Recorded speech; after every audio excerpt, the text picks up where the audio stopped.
Hi guys, and welcome to part 2 of the USS Defiant build. Now I've made some pretty good progress so far, so I thought I'd share this with you. Now on part 1 of the video, I did say that I was going to do radion lighting, I think it's called, on these parts. However, after speaking to a member of the Sci-Fi Styrene Addiction UK forum, I've decided to go down a different route. Now he's built one of these and it looks absolutely fantastic, so I've decided to use a few of the ideas that he had on his ship. So with that in mind, I've drilled out these small parts from the inside. Now what I did to do that is I basically sanded these parts down on the inside because they were quite thick, and you couldn't really get your knife in there to actually cut those parts out. But by the time I'd sanded them down, the plastic around the inside there was so thin that you could practically see through it, so it was easy enough to then cut it out and tidy everything up.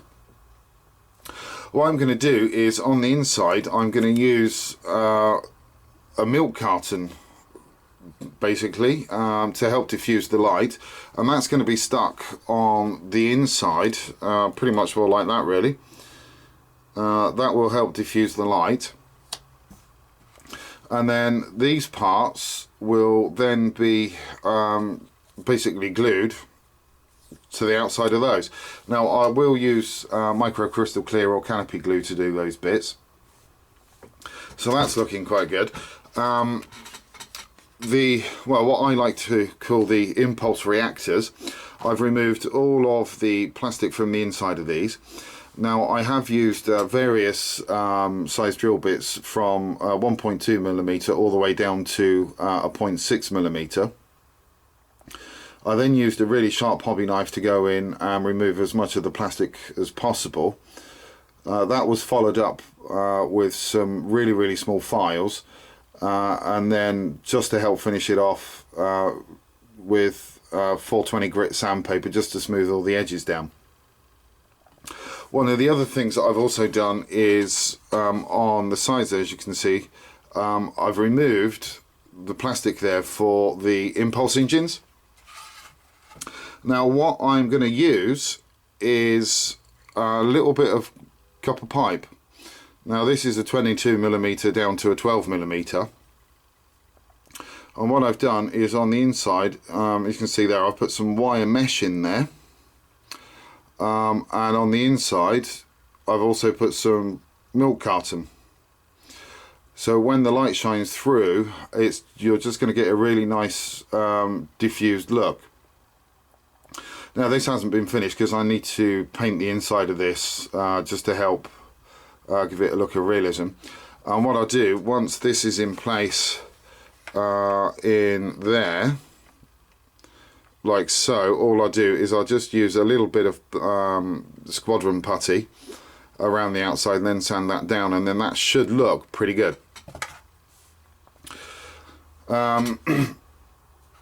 The other thing that I've done to the top is I've drilled out the holes there and there for the flashing anti-collision lights. I've also drilled out the holes for the portholes on that side and also on that side too. One of the other things that I've got left to do here is drill out the centre of that part there and that part there. Do need to get some 2mm fibre optics to run through there. Now with these little lights here and here, and then also that one, that one and that one.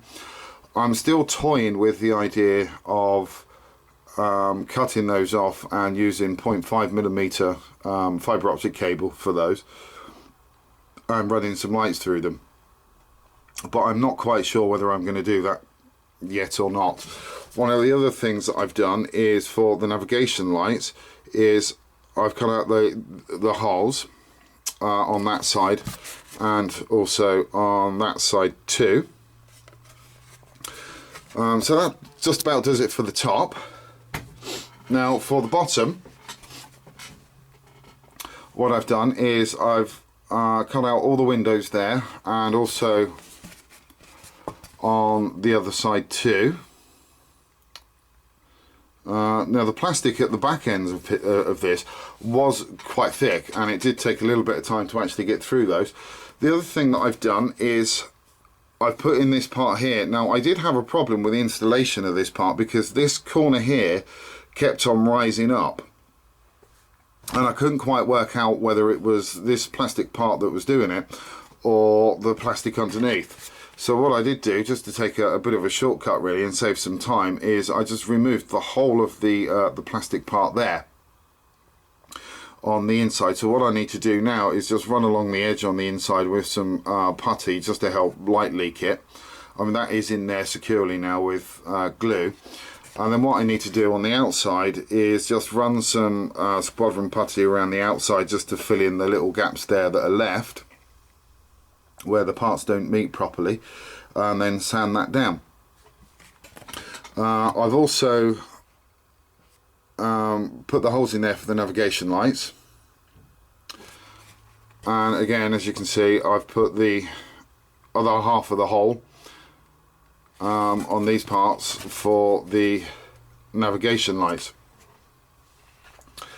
Now for the anti-collision lights, I'm using 0.5mm flathead, or sorry, 5mm flathead LEDs. Now the good thing is I won't need to actually do any light blocking on those. The main reason being is because a number of years ago, I think it was about 20 years ago, I brought two fibre optic kits that were made by AMT, as you can see there. Now I've still got most of the parts for this, so these will fit. If you can just get the holes in right. Sorry, bear with me a second, please. Here we go. So you can most probably see it now.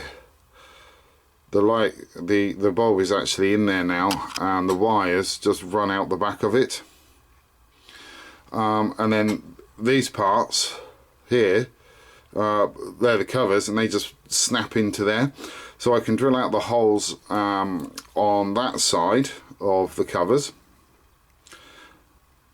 put those in, and then put the fibre optics in, and then there'd be no need for actual light blocking, which is great.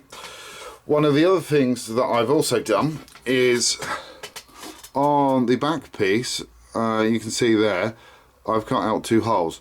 Now I'm actually going to put nav lights in those. I know, strictly speaking, in the canon of Trek there weren't lights on the back, but to my mind the back of the ship looked a bit boring, so I just wanted to put some lights on the back there just to help make it look a little bit more lively. On this part, as you can see, that little hole just there, that's also one of the anti-collision lights. Now on these parts, I'm waiting for the Don's Light and Magic kit to come in so I can put the Bussard scoops there.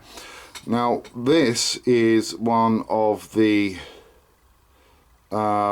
phase cannons,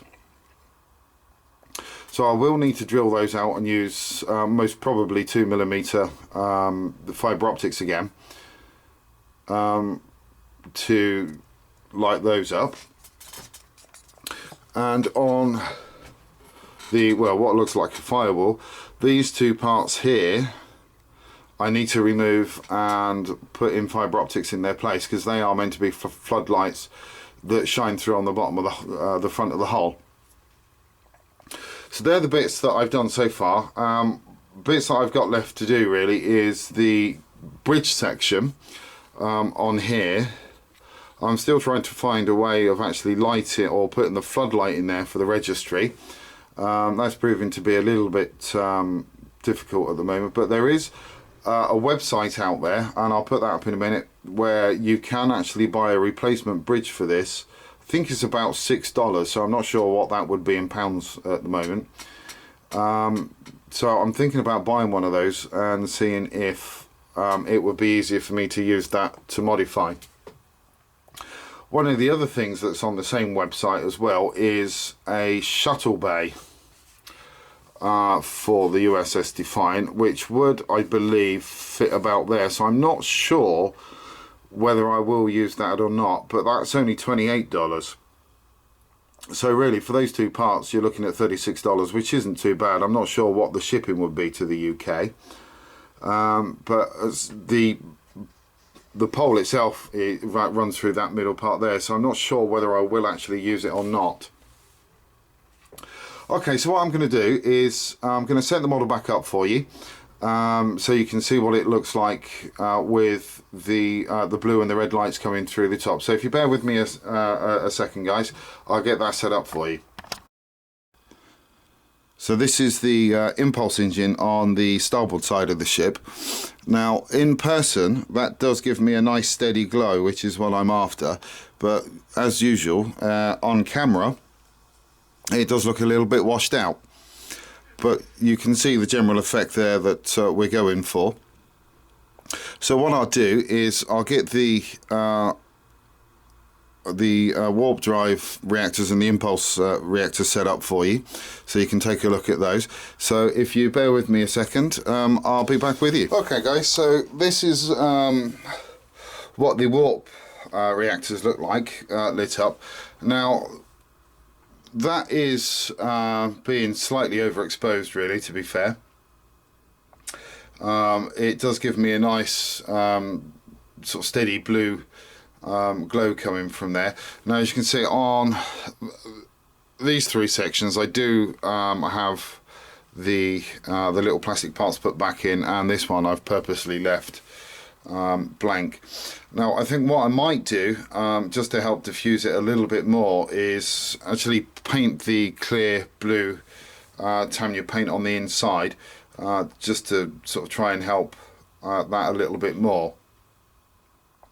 But apart from that, that side there is looking quite good. Now what I'll do is I just need to change the battery over to the reactor for you, so you can actually, the impulse reactor, so you can have a look at that.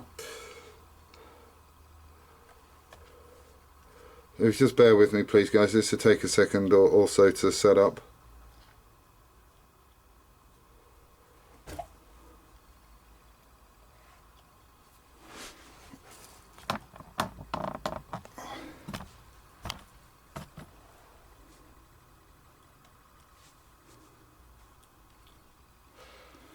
So as you can see there, we have got a fairly steady glow coming through there.